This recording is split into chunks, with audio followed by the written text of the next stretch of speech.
Hello everybody and welcome. In this video I'm going to answer the question: do you need both Gallery and Google Photos?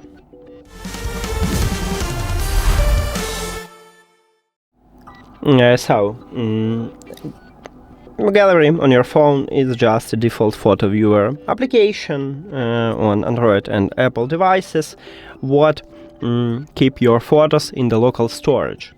Google Photos is a cloud-based application, and you can back up your photos and videos here.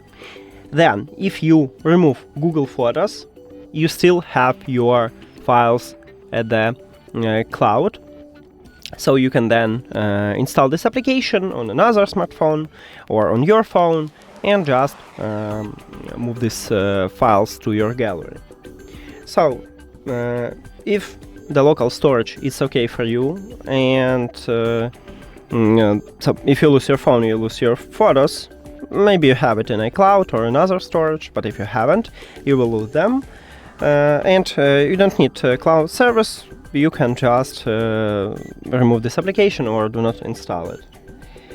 But a lot of users keep both application, Gallery and Google Photos or another cloud service. And that's it.